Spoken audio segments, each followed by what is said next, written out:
Well, it's been a minute, hasn't it? First off, I just want to say that I went and picked up this bad boy, the GFX 100v. And if you've watched my video on the GFX 50S2, you'll know I talk a lot about my love for photography and re-falling in love with photography. And I don't know. So it made me really want to go check out this camera. There's a lot of hype on this camera. If you've seen any TikTok videos, this is like the most popular camera on TikTok in 2023. You can't find it anywhere. And honestly, there's a lot of hype for good reason. I've always tried to find reasons to go take photos and just have something that's easy to do. Obviously, in today's world, you can take photos on your phone, but really, you still have to edit it. You still have to spend time with it. And I don't want to say that there's limitations, but there are still limitations. And don't get me wrong, there's a ton of great iPhone photographers out there, and kudos to them. But what I wanted was something that I was able to just take the photos and quickly get them on Instagram, TikTok, whatever. And also just, to record everyday life stuff that, I tend to not bring my phone out, because if you are someone like me who, works all the time and is on the phone all the time and creative all the time, I'm trying to find reasons to disconnect from that. And I feel like picking up this camera makes it that way. Yeah, sure, I still have to send the photos to the phone. I still have to post on TikTok on the phone, but I just feel like I can focus on photography with this.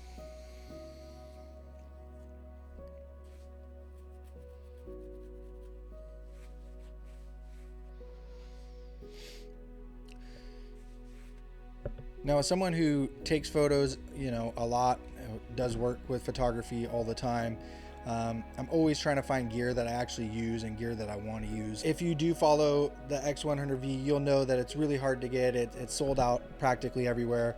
I actually picked this thing up on eBay. I did get it new. Sorry, not used. I did get it new, and I paid about $600 more than what the MSRP is, but for me, it was worth it. Maybe not for everyone it's worth it, but I think as a photographer, what you should look for when expanding gear is, like, does it check the boxes for you?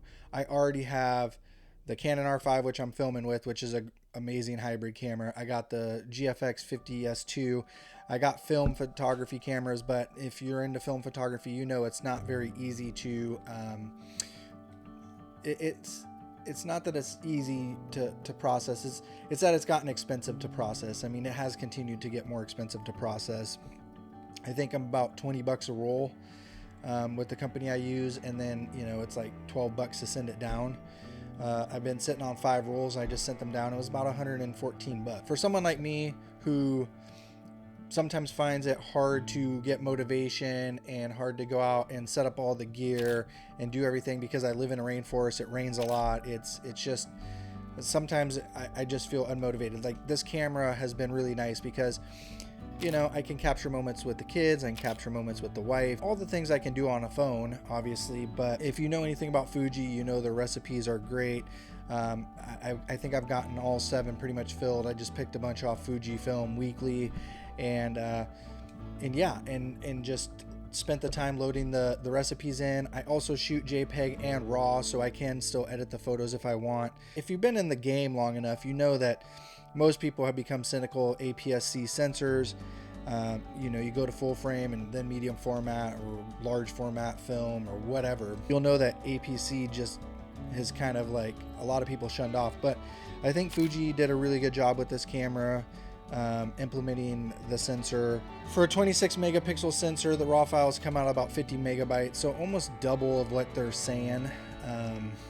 Same with the GFX. If you watch that video, you'll know that even though it's a 50 megapixel camera, the raw files come out at about 102 megapixels or something like that. But really, for me, this was just finding something that I wanted to just take photos with. I don't honestly as much anymore find myself wanting to take photos with my phone. I mean, I still take video, I still capture some moments, but I just this thing just pretty much sits in my vehicle because of where I live, and there's not much worry about it. I mean, I'll take it out and stuff, but I'm pretty much, this is just grab and go, and I can go shoot. I can have my presets going, and I can get it on TikTok or Instagram, or just, you know, send to my phone and keep it. And I like the styles. I like the fact that it doesn't change lenses, because, you know, the thing that a lot of people are talking about now is the price of this camera has become so much, even for the used market, that there's just other Fujifilm cameras that are better. And that's true. I mean, the X-T5 is an amazing camera that they came out with. And, you know, I could just buy a fixed lens and not change the lens. But for me, I like the size of it. I like that the lens is fixed. I don't have to, you know, worry about much. I just turn it on, line it up, you know, get my exposure dialed in, and start taking some photos. I love that it's very quiet. It's not evasive. We actually did the Blueberry Festival, which is our local art festival for the summer, and took pictures, and I didn't feel like I was intruding in anyone's way. Most people didn't even know I was shooting it. You know, it was great. So, you know, again, why did I get this camera? One, obviously, to make a YouTube video, right? Because that's what we all do. But no, my wife actually made a comment about how I don't take pictures of her and the kids as much, and I don't pull out my phone, and I don't capture good memories. And, you know, that's not necessarily true. I do capture a lot of stuff when we're on vacation, but I don't really capture like day-to-day life stuff. And so I've been trying to do more of that. We go out somewhere, just try to take some photos. I haven't done as much at home because, you know, my lighting in my house isn't the greatest. But, you know, if we're out doing things, I've tried to take some photos of them. I've just gone out at little quick photo walks just to get me out and about. And, you know, I go down to the dock, take some photos of some boats, take some photos of some airplanes flying around because it's busy season, take some photos of the tourists off cruise ships. And I've quite enjoyed it. Well, what do you think happened when I asked my wife that I wanted to get this camera? She said, well, you have enough cameras. And quite honestly, you know, she's right. I do have a lot of cameras, and I do use most of them, but I was getting traction on my other video, and I wanted to do something new, even if I had to spend the money on it. And then something interesting happened. Drama intensifies. Anyways, so I woke up one morning and I'm like on my phone, just browsing Google Chrome. I don't know if you have Google Chrome on your phone, but there is this thing called Discovery, and you can just discover, you know, articles about different things. And I was browsing, and I came across a photo of my friend that I took. His name was Kevin. If you saw the video, you'll probably know the photo that I took of him. And then the title said, "My year in medium format photography." And I'm like, wait a second, did Google just like recommend me my own YouTube video? And so I scroll down and it says f-stoppers, and I'm like, well, I didn't write a video or an article about that. What the heck's going on?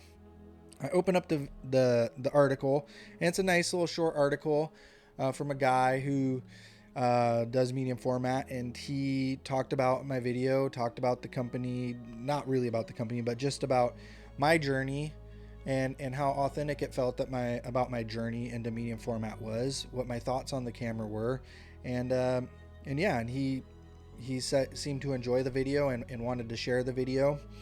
And I even get comments to this day where people say they don't usually comment on stuff, but really enjoy how I approach that video. And that's pretty much how I'm doing all these reviews. I just want it to feel like I'm talking to you just about the gear I use, and, you know, not necessarily that I'm just trying to sell you on it, but hopefully help you make informed choices. Again, you know, is this camera right for everyone? Definitely not. There's definitely other cameras out there. If you were just looking to get in Fujifilm and you're okay with the APS-C sensor, I would say probably the X Pro 3 is still hot.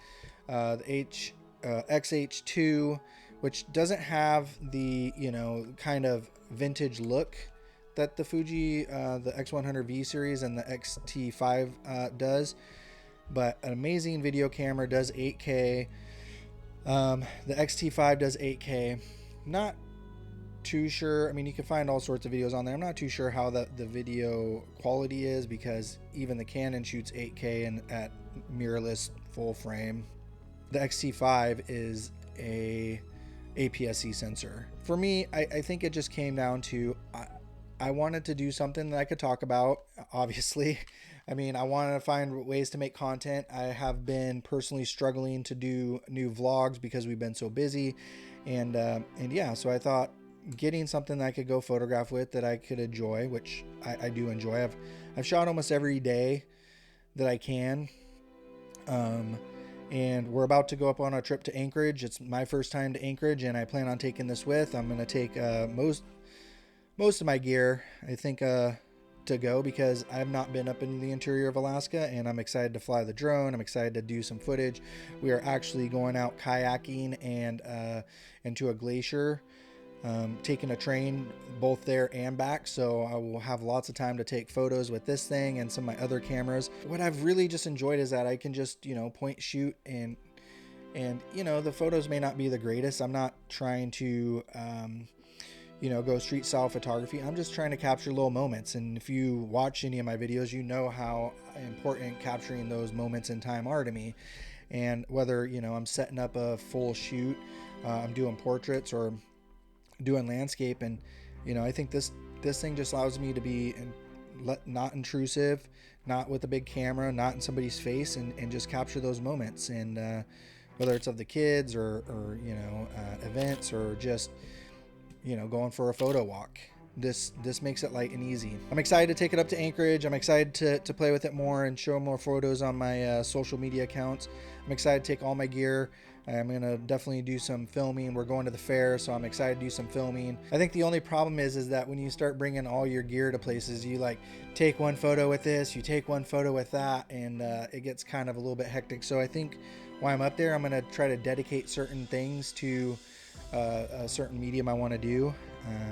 So yeah, getting off track. So a little intermission. I just want to say, anybody who's new to the channel, thank you for, you know, liking the channel. Like I mentioned in the f-stoppers part of the video, I got a ton of views from that video. I think it bumped it from like 5 to 9, so I got almost 4,000 views on that video. It's definitely the best viewed video I have. And I want to thank the people who've showed up and who've continued to watch the video, continue to like the channel. I am really trying to have more balance. I got just a little sneak peek. I got some photos from the darkroom I want to do a video on, from some film processing I've done. I have been printing a lot of my own photos again, and I thought maybe we could do a video about that. And you know, if you have any ideas or suggestions on stuff I should do, go ahead and leave them in the comments. I'm trying to do business stuff. I'm still trying to do vlogs. If you've watched any of our videos, you just know that the summer has been crazy. This summer has even been crazier than last, which I thought was just pretty much insane. We were not really ready for. I feel like I've gotten a better grip on things this year, but sometimes it makes it really hard to keep up on videos. I mean, we've been screen printing, digital printing, you know, just the whole shebang. We're trying to move Woodlands in different and further directions too, and so the vlog part has been a little bit harder. I'm open to suggestions. Anything you want to see, let me know. I'm sure I'm going to be filming our trip up to Anchorage, and I hope to do just something fun. Even though you see me mostly on this YouTube, I mean, the business is ran by me and my wife, and sometimes you got to work and you got to play, and we're really learning how to start playing more.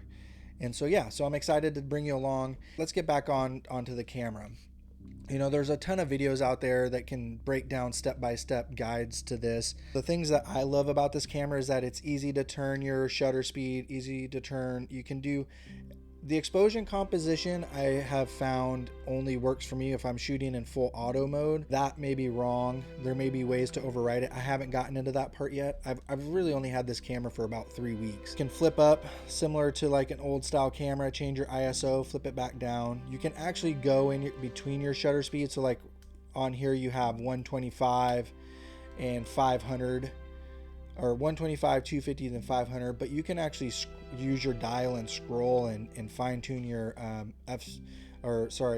your shutter speed. Your f-stop is all kind of old school too. You kind of turn it. There is a focus ring for manual focusing, or it did something else originally. I kind of messed with it and watched a few videos. You know, the manual focusing is kind of weird because it zooms in. The other things that's been different for me is usually when you're looking through like even a mirrorless, you're looking through the camera of the viewfinder. It's kind of a electronic version of it now. Back when I shot with my D750, you'd actually just look through and see what you see. Rely on your meter. Same with 35 mil. This is a lot more like that. It's a rangefinder style viewfinder, but I still think that you can adjust it so you can actually see the exposure up and down. I haven't done that yet. I only can see the exposure if I'm looking at the screen by changing my aperture or shutter stop. So usually what I'll do is I'll kind of dial in my settings and then I'll look through, and there's like a box around it that shows you what is inside the image, almost like a print crop mark. When you're printing, you usually have a bleed, and so basically what's outside of it won't be shown in, and what's inside of it will. It's a little funky because when you're changing stuff, it's not updating it like right away. You kind of gotta refocus it. Obviously, the things I love about this thing is the recipes. I have played with a few of the raw versions, and I actually liked how I was able to edit them. They have the same, I would say, a same dynamic. I don't want to say dynamic range because I'm almost positive that the GFX 50S2 has more dynamic range, but it does have a lot of data to work with. I was really able to get a couple looks. I'll throw them up on the screen here. Nothing amazing. I just kind of desaturated, get them like a cinematic look, but it was really easy to work with. The files are really nice. The fact that I can take it from here to here really quick. You just get the Fuji app, and all I have to do is connect them, hit OK, and it's like instantly transferred, almost like an airdrop. I mean, it pretty much the same. And then I can just straight go on to TikTok, go on to Instagram, post them up. You can hold 7 recipes. I actually like the recipes in here. The medium format does recipes too, but there's far few and in between to find, and I even shot a couple comparisons. I don't know if I can find the ones I did on the medium format, but I actually like the way they came out of this thing better, just the way the colors looked and how the recipe itself was. The exposure compensation dial is cool. I think if you're shooting full auto, it's nice, but honestly, I would rather it just be so I could, and I probably could change it. Again, I haven't dove too much into this. For me, the one thing I love about the medium format is that you have the dials right there for manual, aperture, priority, shutter, and then I have I think they're called C1, 2, 3, 4, 5, 6, 7, so I could change it quickly to the settings I want. Here I just have to hit the Q button. Let's see if I can turn it on. You can see I just have to hit the Q button. It's kind of small, and it'll move through my selections, and then I just hit OK or whatever, and it changes it. So it's not too bad. Sorry, I'm gonna change it back to my other one. There you go. It's not too bad, but definitely not quite as quick as the if I had the same dial system that the medium format has. I mean, obviously it's sleek looking. It's very, here, I'll even turn it on, and let's see here, I'll put it towards the microphone because that's gonna be how you hear it, so you won't see it, but I mean, you hear it focus, but you can barely hear it take a picture. Like if you're used to a DSLR, you'll know that those things can get loud. The shutter mechanics can be loud. These things have like a mechanical shutter sound. I just turned that off. And yeah, I mean, what can I say? It's been a great camera. So conclusion, I hope that my rambling has been somewhat helpful. I hope that whether it's this camera or another camera, that you find something that inspires you to go out and create things. This thing does shoot video and has the film recipes for the video too, so I've shot a little bit, but I can't easily transfer it. So I haven't decided how I want to use it for the video. I heard that 4K overheats. We'll see. Maybe I'll play with it in Anchorage and take a few videos. And I did take a few things of my kids when we were at the beach a couple weeks ago, just playing around. And I like that the film recipes are baked right into that too. It makes it so I don't have to do any editing.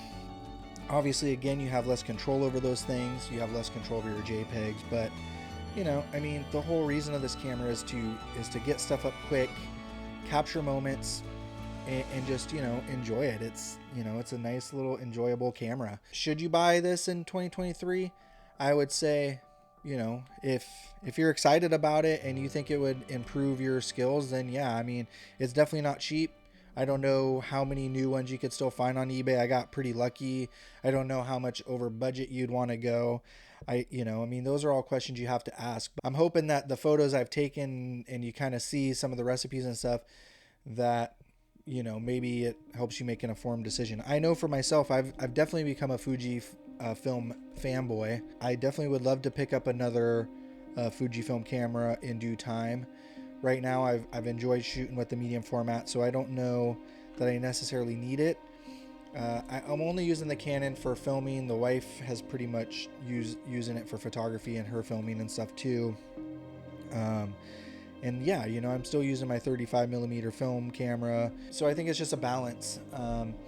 But I would definitely buy some other Fujifilm products. I think they've been making great products. I think they're killing it. I wish their autofocus would be a little bit better. You know, obviously anybody who uses Sony knows their autofocus kills it. For what it's worth, I mean, I've really enjoyed it. I don't think it's a waste of money. I think I will get my money's worth out of it. You know, is it obviously higher and more expensive than some of the other stuff? Sure. But I look at it almost like a novelty type camera, just similar to a Leica. Why do people go pay $5,500 for a Leica Q3 or Q2? You know, part of it's status, part of it they love the image that comes out of it. And, you know, you can try to recreate those in other things, but being able to have an image you like that comes straight out of camera, I think is definitely the trend that people are going, because you're living in a faster world nowadays, and being able to get that content up, you know, might especially in your field, like street photography or, you know, a small event photography. I mean, I would definitely use this as like a little kind of second cam in weddings if I was doing weddings. You know, it works great for street photography. Landscape photography, I've done some stuff, I like it, but, you know, I'm obviously going to stick to my, you know, medium format cameras, my Canon R5, if I'm really serious about taking. Now, if I'm just on a photo walk and taking stuff, what I've noticed myself is I'm shooting this 95% vertical anyways. I'm not really, I mean, I'll take some photos and I'll show some photos horizontally, but I'm not setting this up on a tripod. This thing's pretty much just grab and go.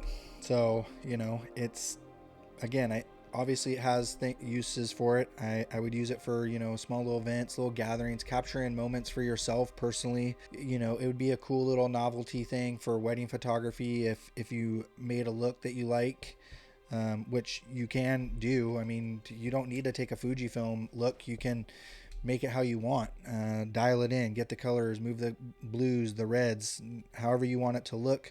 I'm using this pretty much stays on. I have a 1/8 black mist filter. It kind of makes it a little bit more film look. And so, yeah. So I think, you know, if you're interested in something, go ahead and get it. If you're interested in this, get it. You know, can't say that they're not going to come out with something new shortly, but right now this is the hottest camera in 2023.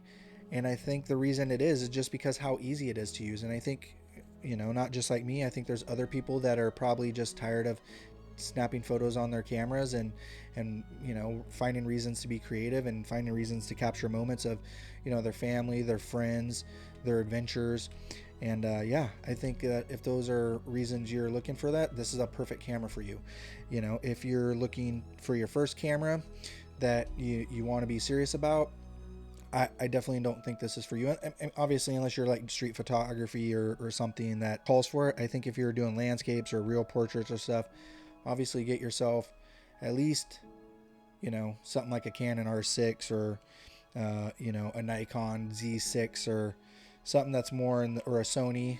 You know, I've never really shot Sony, so I don't know all the models they have, but you get the gist. I would definitely get yourself something that's a full frame mirrorless, that has some lenses, and get yourself a couple nice lenses for whatever you're doing. And but if, you know, you're just looking to expand your arsenal, or you feel like you're in a rut, or you just want to try something new and you want to swing it, or you're creating content on TikTok or need stuff that you can turn around fast, then I think that's a perfect camera for you. So with that said, I think I've gone on long enough. I think hopefully some of the photos I took inspired you, and let me know in the comments if you have an X100V, what your thoughts are. I'm sure a lot of people are going to say that there's better ones out there, and again, that's true.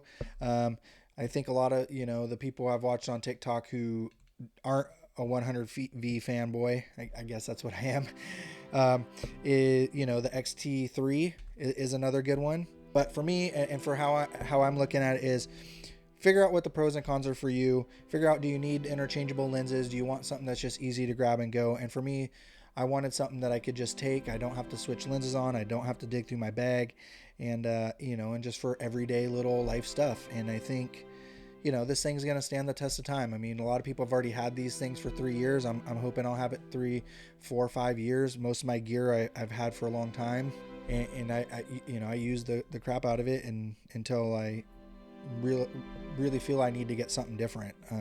I try not to be switching stuff up every year. And yeah, I mean, my Red Raven I've used for 5 or 6 years now. My Ursa I've had for 6, maybe even 7, and I still try to use it. I don't use as much, obviously, as I did when I started. I use my media format almost every time I go out. I use my film cameras. I think it comes down to personal preference, and comes down to if you can justify what you want to do with it. And so yeah, I hope this video inspired you. I hope that it informed you without a whole bunch of tech specs, and just more of my authentic feel. I hope that you enjoy the photos throughout the video. And I'm really excited to head up to Anchorage this time next week. I'll be up to Anchorage and be creating some new content and relaxing. We're actually doing a spa at a resort, and it'll be nice to spend some time with my wife outside of work. And yeah, so if you like my videos, please go ahead and subscribe. I'm really trying to continue to push them out, and I'm trying to do them quick as possible. We are getting into the end of August and early September, and I will definitely, once we're out of this busy season, I'm going to be devoting some more time into filming these, both vlogs and business tips, and anything else you can think of. Please feel free. Tell me what you want to make. I got other cameras I can do. I got the Insta360 I picked up. I got some other film cameras. What do I do for productivity? Any of that stuff. So thanks again. I really appreciate it. I hope you guys are having an amazing summer. I hope you guys are creating and enjoying life. And I'll see you in the next video.